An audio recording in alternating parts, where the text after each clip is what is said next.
1 in 10 babies is born prematurely, which is about 10 to 15%, and almost 90% survive.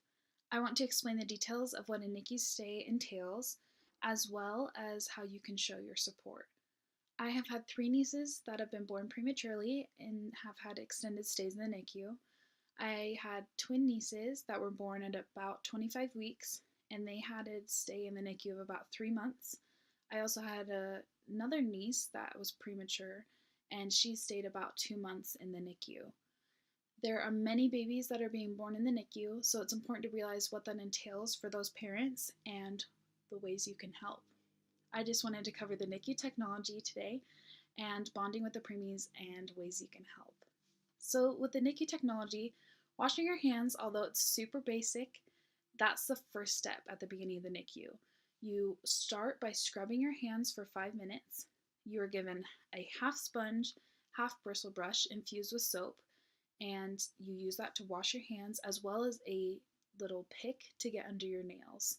There's a timer to make sure that you know just how long the 5 minutes is, because it feels a lot longer than it actually is. There are also many machines and instruments that surround or are attached to the baby, which can be a little intimidating when you first see it. At minimum, there will be an overhead or isolate/incubator, a temperature probe, a pulse oximeter, and a heart monitor. So these machines make sure that they're warm, make sure they're breathing enough, and make sure that they have enough oxygen in their blood.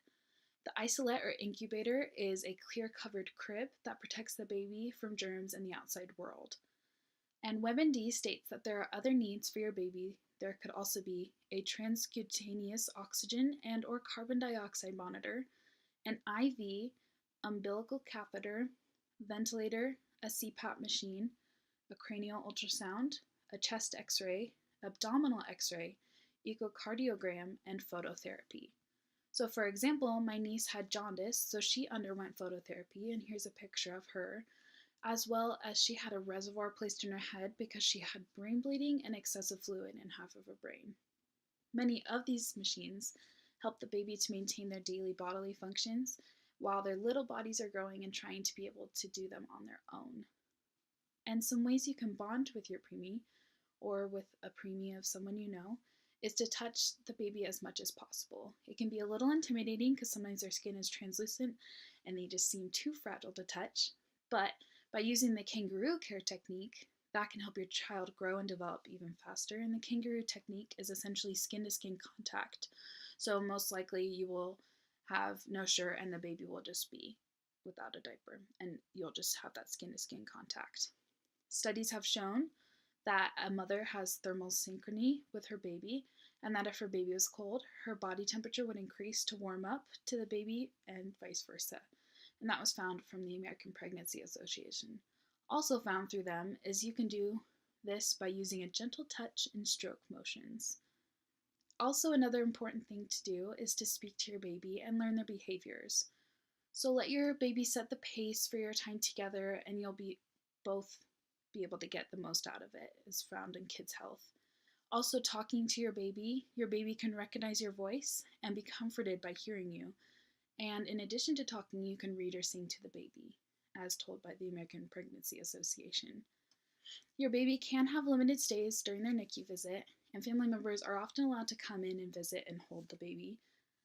I was allowed to hold my second niece, and she was still attached to all the cords, and it was still really, really weird.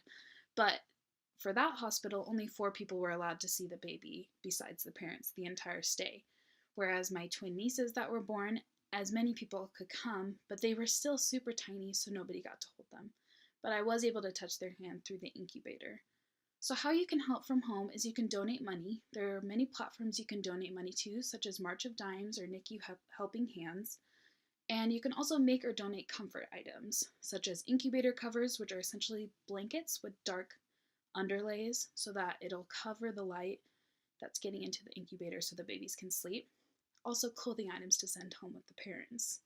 The NICU has an abundance of technology. There are ways to help you bond with the preemies, and there are ways you can help NICUs and the families that reside in them.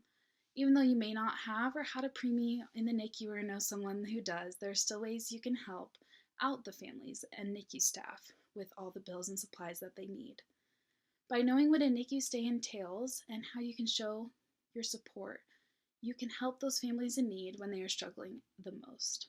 And to just give you an idea, the amount of time that I've been telling you and sharing information about the NICU is the time you would have spent washing your hands to go visit a preemie.